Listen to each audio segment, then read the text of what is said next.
As we approach a little over a year since this bizarre reality we find ourselves in started, I find myself reflecting back on the last year in our school community.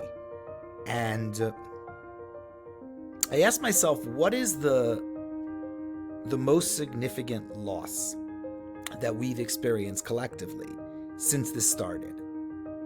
I know a lot of people have talked about different things, which all have truth to them. Mental health, being isolated, being apart from friends.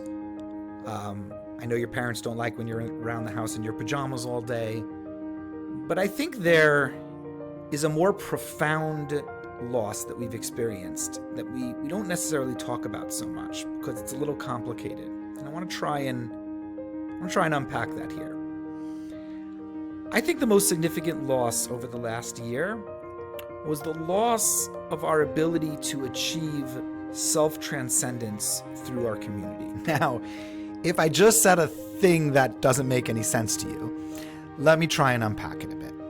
Self-transcendence is a process of transcending or going beyond your own story, beyond your own sort of selfish, petty, individual concerns, right? Like what's happening to me right now? Who am I friends with? What did that person do or say about me?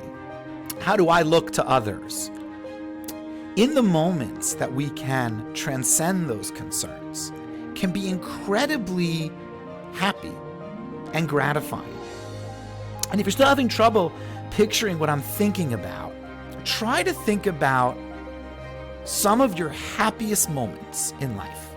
And maybe they're with your family, maybe they're at a simcha, at a wedding where you're dancing with other people. Maybe it's at a kumzitz. Maybe it's doing chesed. When you think about your happiest moment, whether it's in the list I just gave or not, think about whether you were thinking about yourself in that moment, or whether in that happiest moment you were actually engaged in an activity or something that was bigger than you, that was about other people, that was about not your own selfish concerns. And that's self-transcendence. And there are a lot of different ways to achieve self-transcendence. But one of the most common ways that we do it is through community, is through being engaged in collective activities that are not for us as much as they're for everyone else.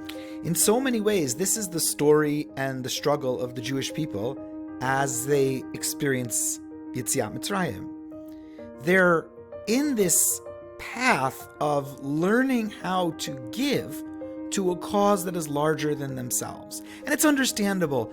They've been put upon. They were slaves. There's nothing, when you're oppressed, that is when you really get into your own story, right? And it's really all about you and how life stinks for you. And all of a sudden, through these miraculous events, they find themselves a free people choosing to commit themselves to Hashem and to a Torah. And they really are unsure of how to navigate that process, right? And that's the process of the Midbar, right? From Yetziat Mitzrayim until entering Eretz Yisrael is in some ways a process of learning how to self-transcend. It's a process where the Jewish people learned how to commit themselves to a cause that was greater than them or greater than their individual concerns. That's what we've been missing this year. Opportunities to participate in activities that allow us to be part of something bigger than ourselves. Shabbaton, cheering on our school at sports games.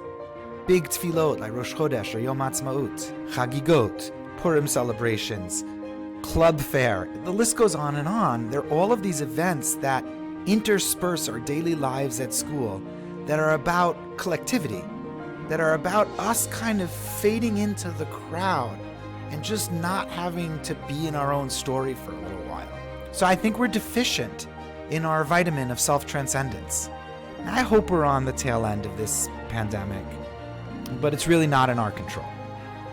But what is in our control is maybe taking some vitamin supplements and trying to give ourselves a necessary dose of self-transcendence at a time when it's most difficult. And I think the best way we can do that is to give, to just find opportunities that we can to give to others. Whether it's helping out an underclassman with their work, a friend who's struggling with their anxiety or loneliness, whether it's doing some chesed or just finding opportunities where you don't have to think about yourself, where you can free yourself of that burden and give yourself over to something bigger. Give yourself over to your community. Shabbat Shalom and Chag Sameach.